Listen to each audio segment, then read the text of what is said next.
Kira c'est Ndeye Khady Soumaré, sénégalaise. ñu xamee ko ci coach en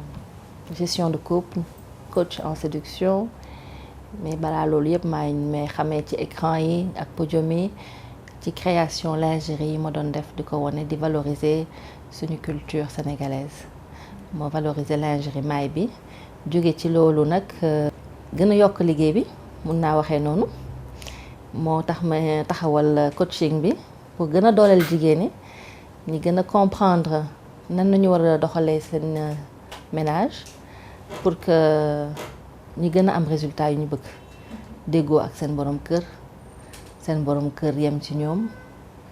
voilà ñi santé ne daal jigéen nañu mat sëkk te lu leen war ci jigéen def nañ ko mu mat sëkk donc loolu la. avant ñuy ñëw ci loolu lan mooy cursusu Kira. cursusu Kira j'ai fait primaire franco-sénégalaise, secondaire Yalla Soren, cycle après bac Institut africain de management, deuxième promotion. J'ai suivi là-bas un bachelor en marketing management. jóge ci nag di continuer di gën a dooleel sama liggéey parce que maa ngi def ay formation tout le temps, formation en stylisme, formation esthétique, formation en tant que chef d'entreprise féminine. yooyu yëpp laaj na ma voyager dem defi ay yeneen formation suñu ministère nag du commerce jàppale ñu bu baax ci liggéey bi donc loolu yëpp def naa ko di continuer tamit di gëstu ci yenn fànn yi lu jëm ci diine bi li jëm ci gën a xam àdduna bi ma koy gëstu ak ay nitu xam-xam ak tamit ay téere yu ñuy bind di ci wax loolu moo tax tey sama liggéey riche parce que domaine yu bari laa boole pour mun ko taxawal. da nga jàng li ngay def ci gàttal. mooy li ma wax dama jaar ci formation yi bari formation yi différentes matières différents fànn loolu laa boole tey pour gën a mun taxawu jigéen ci sëyam mais amul spécialisation ci domaine boobu uniquement amul dafa laaj na def ay parcours yu bari ne dem ba di def sa recherche bopp am benn niveau nag bu kawe en connaissance ne def say recherche ñu nangu ko. lan moo tax choix boobu parce que wax nga sa cursus bari na foo jaar mais lan moo tax choix coaching jigéen ñi. alors choix bi dafa dikkee rek ci évolution nit xam na maa ngi doon taxawu jigéen ci yére yi ñuy sol biir néeg muy nekk ay yére yi xamante ne dafa sensuel lool muy dooleel jigéen mais ma gis ne am na ay jigéen nga xamante ne résultat bi ñu ci bëgg a am amuñu ko affaire bi jaaxal ma lool ma def ci ay gëstukaay bu mu ko defee ba pare ma xam ne mbir bi nekkul ci yére bi mais ci seen ñàkk xam-xam bu bari ak ñàkk feex ci seen xel moo leen ko yóbbee donc ci kaw loolu ma gën a xam bagage yi ma yore yépp ci xam-xam ma xam ne fii mën naa leen fa taxawu tamit donc bu ma. est-ce que du tamit bëggoon yére yi gën a jar moo tax nga dugal ci loolu. non du question yére gën a jar parce que man dama nekk nit bu xamante ne nit laa soxla taxawu nit daf ma mos a neex loolu moo mos a nekk sama bëgg-bëgg loolu moo tax bu may defi sama branche di def management dama bëggoon am ay connaissances ci domaine yi bari pour mun taxawal ay unités yu xamante ne dafay dimbali nit yi bu baax. di créer emploi et en même temps di jublu tamit ci lu xamante ne amagul man loolu dem seetlu naa ne dafa nekk lu ma bëgg. parce que maa ngi commencé ci lingerie yi di valoriser lingerie bu ma koy def marché bi saturé wul du tout ci domaine boobu. pourquoi lingerie parce que wax nga ni coaching bi mi ngi jóge ci vente lingerie yi alors lingerie yi pourquoi. lu tax ma jël lingerie bi ci yére yi parce que dama gis ne côté vêtement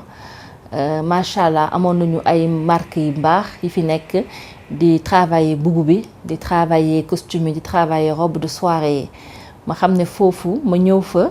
damay nekk dans la masse toujours indiwuma vraiment une valeur ajoutée pour indi woon une valeur ajoutée pour man dafa laajoon ma dem ci domaine bu xamante ne kenn développé gu ko woon ma bëggoon tamit nag mu bañ yem ci sénégalais yi kese di ko consommer mais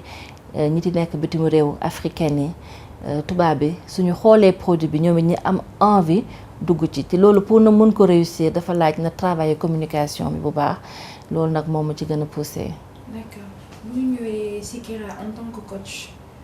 lan nga. maa ni coaché fu mu nekk nii lépp lu jëm ci communication buy feeñ ci wax ak communication bu xamante ne du wax may jëf la ndax nit da nga ko war a taxawu ci fànn bu nekk nit ku nekk dafa am ci moom lu xamante ne mu ngi nelaw te loolu su ko yeewoon daf koy gën a dooleel donc sama liggéey mooy dooleel nit lépp lu jëm ci travailler doxinam travailler habillement am travailler doxe comportement voilà ay branche la mais développement de comportement ci tubaab laa ko gën a mën wax donc loolu mooy sama liggéey travailler nit comportement am te ku wax comportement yaa ñi laal benn branche ci communication loolu la. ban tranche d'âge ñoo lay seet si. alors famille yi ñëw fii c'est des femmes mariées jeunes mariées et la vingtaine la trentaine la quarantaine cinquantaine bi très peu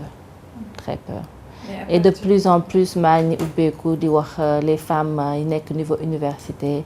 ñi xamante ne toll nañu ci marié wu nu ñu am nañu place tamit ci sama liggéey. d'accord suñu ñëwee rek naka lay demee. alors suñu ñëwee seet si ma rek c'est comme soo demee ci docteur rek na war a wax sa jàngoro ñu xool ko suñ ko xoolee nag ñu mun xam lan lañ la war a prescrire. dañuy ñëw mais comment ça se passe dañuy ñëw ne la lii ak lii mooy suñu problème mooy sama problème nga toog étudier ko joxaat leen rendez-vous wala nga dafa am loolu di jaay wala loo en plus de xelal bi naka lay demee au fait. alors coaching bi may def soo waxee coaching mooy danay taxawu nit ci mu atteindre objectif am donc forcément ay taxawal plan la ci waxtaan la luñ koy waxee loolu ñu wax la fooy jaar ñu saafara sa problème bi. léegi nag su fekkente ne problème bi na posé dafa laaj na jënd ay bagages yooyu su fekkente ne man dama koy jaay ci sama boutique dama la koy prescrire na jënd ko su fekkente ne nekk na lu xamante ne yoruma ko fii mais feneen na ko war a wuti dama la koy prescrire tamit na wuti ko feneen. le plus souvent lan mooy nekk problème mu jigéen ñi majeure partie ñu lay seet si lan mooy problème mu jigéen ñi lu ci gën a fréquent lu ñu lay exposé. alors lu ci gën a fréquent li may exposé mooy envie dundal seen mariage parce que dañuy toog ci routine donc ñu bëggoon vraiment indiwaat ay feem am na ñu dawalaatee vraiment seen sëy dundaat ñenn ñi loolu la ñeneen ñi dañu am problème de communication seen jëkkër dafa noppi torop te bëggoon nañu gën a waxtaan am ñi nga xamante ne dafay am lu ñuy bëgg a découvrir ci seen vie d'intimité te mënuñu ko gisaguñ ko daal ñu bëggoon xam nan luñ ciy xëccee seen borom kër pour egg ci foofu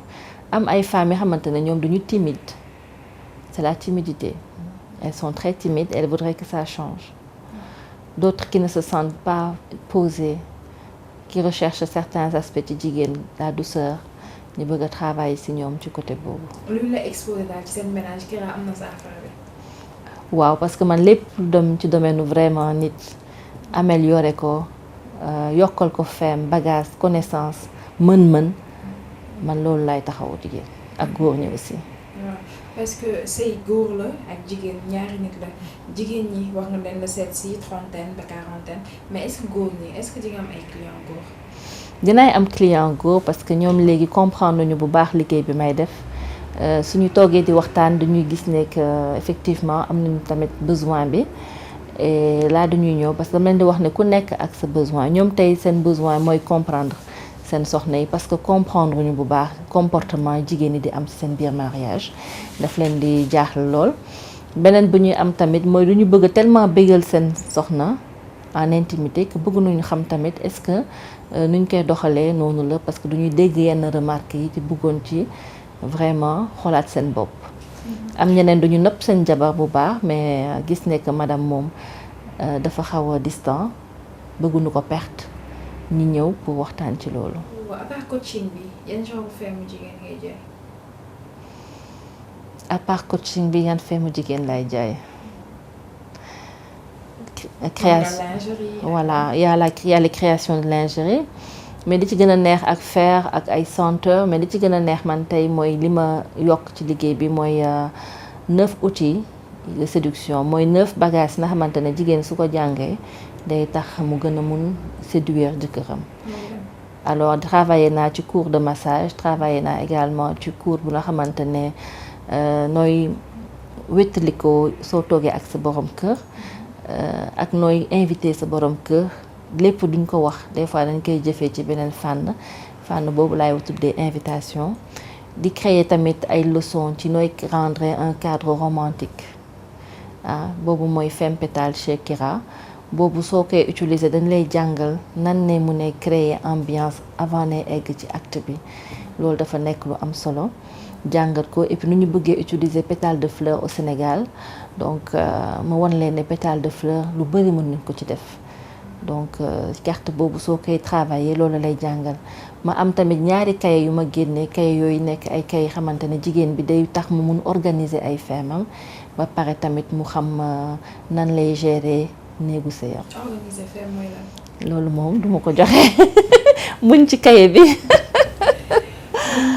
muñ ci cahier bi loolu daal laa ci yokk ci feem yi di continuer di jàngal jigéen ñi aussi ay techniques yi xamante ne suñ ko utiliser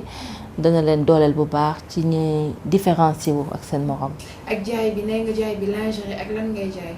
maa ngi jaay samay création di jaay également ay produits importés parce que domaine bi dafa nekk domaine bu large Europe tey buñ ci liggéey lu bari te loolu nekk na lu xamante ne duñ koy soxla donc dama koy indi tamit ci place bi pour di ko wan nit yi. nooy xamee tendance yi. tendance su domaine boobu nekk na lu xamante ne yaa ngi koy xamee par les médias à l'étranger. Des fournisseurs également nous appellent pour nous dire qu'il y a telle nouveauté. Et fii au niveau du Sénégal dañuy jékki-jékki rek am fu ñuy daanalee am sa inspiration na créer benn affaire de bouche à oreille tu en parles et finalement ñu ci def ko tendance.